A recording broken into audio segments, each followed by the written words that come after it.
یہی میری زندگی کا شیوا ہے۔ صبح دیکھتا رہو، شام دیکھتا رہو، خلوت میں بھی نبی کے تصور میں رہو، جلوت میں بھی نبی کے تصور میں رہو، میدان میں رہو تو نبی کے تصور میں رہو، بیابان میں رہو تو نبی کے خیال میں رہو، ہر دم اپنے آقا کا خیال ہمارے دل میں آتا رہے۔ مدینہ والوں نے کیسا استقبال کیا ہے، یہ مدینہ والے استقبال کر رہے ہیں، نبی جلوہ افروز ہو رہے ہیں۔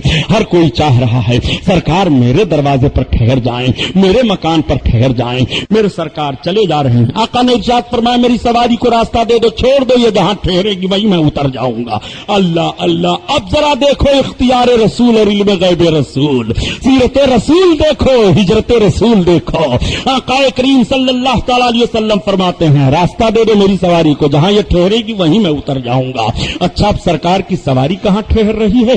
تھوڑا سا ذہن آپ تاریخ میں اور لے کر کے چلیں۔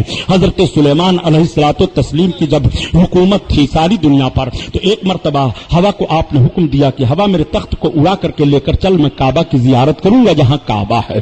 چنانچہ ہوا نے آپ کے تخت کو اڑایا، سارے لشکری آئے، کعبہ کی زیارت کیا۔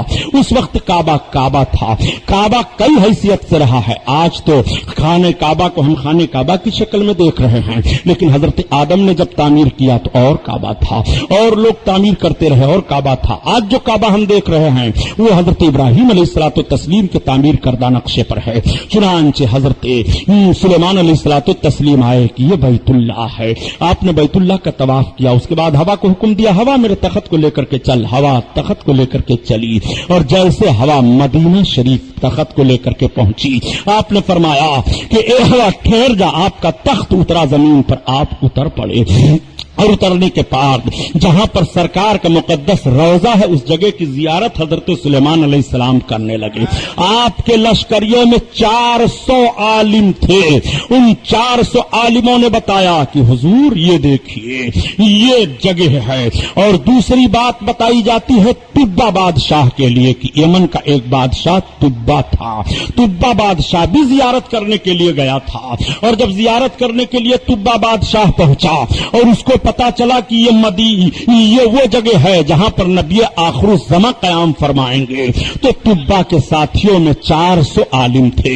ان 400 عالموں نے کہا کہ ہم یہیں پر رہنا چاہتے ہیں، سلطان ہمیں یہیں پر رہنے کے لیے اجازت دے دیجئے۔ چنانچہ طبہ بادشاہ نے 400 مکانات تعمیر کرائے، اور 400 مکانات تعمیر کرانے کے بعد طبہ نے 400 کنیزوں کے ساتھ ان عالموں کی شادی کر دی، اور ایک مکان بنایا، اور بنانے کے بعد کہا یہ نسلن بعد نسلن جو سب سے بڑے عالم ہیں ذمہ داری میں کیا جاتا ہے کہ نبی آخر الزماں کے لیے یہ مکان تعمیر کیا جا رہا ہے، یہ حجرہ ان کے لیے بنایا جا رہا ہے، جگہ ان کے لیے خاص کی جا رہی ہے۔ اور طبہ بادشاہ نے ایک خط لکھا، اور خط لکھنے کے بعد سب سے بڑے عالم کو دے دیا کہ آپ اس کو رکھے رہیے، پھر آپ وصیت کرتے رہیے گا نسلن بعد نسلن۔ 1000 برس کا عرصہ گزر گیا، حضرت سلیمان علیہ السلام نے بھی زیارت کی مدینہ طیبہ کی جہاں سرکار کا روضہ ہے۔ انہوں نے اپنے لشکریوں سے بیان کیا تھا کہ یہاں نبی آخر الزماں کا قیام ہوگا، لشکریوں نے با احترام کیا تھا، طبہ نے قیام کیا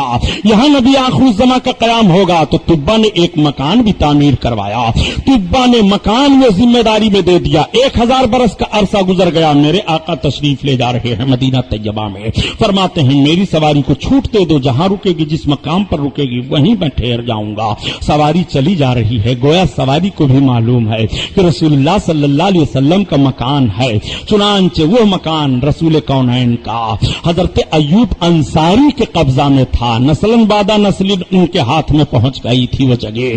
چنانچہ جیسے سواری جاتی ہے حضرت ایوب انصاری کے دولت قدے پر رک جاتی ہے، میرے آقا تشریف فرما ہوتے ہیں۔ حضرت ایوب بہت خوش ہوئے کہ نبی آخر الزماں کا پہلا قدم مدینہ میں پڑا، تو میرے غریب خانے پر ان کا غریب خانہ کاشانہ بن گیا، ان کا غریب خانہ دولت خانہ بن گیا۔ اللہ کے رسول صلی اللہ علیہ وسلم جب قیام فرما ہوئے تو اب دیکھو نبی نے کیا کیا، دیکھو رسول اللہ کے علم غیب کو، اس بات کو کیوں نہیں تم بیان کرتے ہو؟ لیکن یہ باتیں جب آتی ہیں تو جانتے ہو کیا کہہ کر گزر جاتے ہیں، یہ تو موضوع روایت ہے، جھوٹ روایت روایت ہے. اس حدیث کا راوی تو ضعیف ہے, کمزور ہو گیا ہے. یہ باتیں تو نہیں پائی جا رہی ہیں. سبحانی صاحب نے تو فضیلت کے طور پر بیان کیا ہے, نادان کہیں کے. رسول اللہ صلی اللہ علیہ وسلم کے فضیلت کی بات آئی تو تم راوی کو ضعیف دیکھ رہے ہو. رسول کے وقار کی بات آ رہی ہے تو حدیث کو ضعیف دیکھ رہے ہو. علماء کے تنقید و تبصرہ اور محدثین کے تنقید و تبصرہ کی بنیاد پر تم حدیث کو موضوع قرار دے دیتے ہو. محدثین تو کہہ رہے ہیں کہ یہ صحیح ہے, محدثین تو کہہ رہے ہیں یہ حدیث حسن ہے, محدثین تو کہہ رہے ہیں اس کے راوی ثقہ ہیں, اور یہ جناب جی چند کتابیں پڑھ کر کے بول رہے ہیں نہیں یہ موضوع حدیث ہے, اس کو رسول کی سیرت میں نہیں بیان کرنا چاہیے. نبی کونین صلی اللہ تعالی علیہ وسلم نے دیکھو کیا کہا. میرے سرکار ارشاد فرماتے ہیں اے فلاں لاؤ میرا خط لاؤ جو طبا نے دیا ہے. چنانچہ وہ خط لے کر کے سرکار کی بارگاہ میں پیش فرما دیتے ہیں. 1000 برس کا مکتوب رسول اللہ کی بارگاہ میں پیش ہو رہا ہے اور اللہ کے رسول مانگ رہے ہیں. کسی نے بتایا نہیں تھا یا رسول اللہ آپ کا مکتوب فلاں کے پاس ہے, نہیں یہ رسول اللہ صلی اللہ علیہ وسلم کا غیب ہے. اللہ کی عطا سے میرے سرکار اس بات کو جانتے ہیں, تبھی تو اعلیٰ حضرت عظیم البرکت ذہن و فکر دے گئے. نادان نبی کونین کے علم پاک پر تو بحث کیوں کرتا رہتا ہے؟ ارے نبی کے علم پاک اور غیب کا حال تو یہ ہے کہ جب نہ خدا ہی چھپا تم پہ کرو درود, اور کوئی غیب کیا تم سے نہا ہو بھلا, اور جب نہ خدا ہی چھپا تم پہ کرو درود, تم پہ کرو درود. اللہ اللہ آقائے کریم وسلم مدینہ طیبہ میں قیام فرما ہوتے ہیں. میرے سرکار مدینہ طیبہ میں ٹھہرتے ہیں. لوگ آ رہے ہیں اسلام کا کلمہ پڑھ رہے ہیں, لوگ آ رہے ہیں نبی کونین کی زیارت کر رہے ہیں. ایک بات اور عرض کرتا چلوں, وہ بات رہ گئی ہے ضمناً تاکہ آپ کی معلومات میں اضافہ ہو جائے. میرے سرکار جب ہجرت فرما کر کے راستے میں آ رہے تھے تو ایک واقعہ اور پیش آیا تھا. وہ واقعہ یہ تھا کہ مکہ والوں نے جب اعلان انعام کا کر دیا تھا تو انعام حاصل کرنے کے لیے ایک سراقہ نام کے بہت بڑے پہلوان تھے, وہ بھی اپنی سواری پر سوار ہو کر کے چل پڑے. میں رسول اللہ کو تلاش لوں گا. چنانچہ ان سے کسی نے بتا دیا تھا کہ دیکھو جو راستہ مکہ سے مدینہ گیا ہے اور مدینہ طیبہ سے مکہ گیا ہے, اس عام راستے کو چھوڑ کر کے ہماری نگاہ نے دیکھا ہے کہ 3-4 آدمی ادھر سے اونٹنی پر سوار ہو کر کے اور نکل رہے تھے. سراقہ نے فوراً اشارے سے منع کر دیا چپ ہو جاؤ, اس لیے کہ اس وقت انعام کی لالچ تھی کہ اور لوگ سن لیں گے تو سب تلاشنے کے لیے اسی راستے پر بھاگیں گے. چنانچہ سراقہ اپنے مکان کے پیچھے حصے سے نکلے اور اپنے غلام سے کہتے ہیں کہ لے جا میرے گھوڑے کو فلاں جگہ پر پہاڑ کے پاس کر آ. چنانچہ پہاڑ کے پاس غلام لے کر کے گھوڑے کو کر دیتا ہے. سراقہ گئے, اس گھوڑے سوار ہو گئے اور سوار ہو کر کے اسی راستے پر جو نشیبی علاقے سے راستہ گیا ہوا تھا, جدھر سے پانی جمع ہوتا تھا, پہاڑی کے اسی پیچھے پیچھے حصے سے نکلتے ہوئے اسی راستے پر یہ بھی چلے جا رہے ہیں. تھوڑی دور جیسے گئے تب تک سرکار کو دیکھ لیا. حضرت ابوبکر عرض کرتے ہیں یا رسول اللہ مجھے آہٹ سے لگ رہا ہے کہ پیچھے کوئی آ رہا ہے.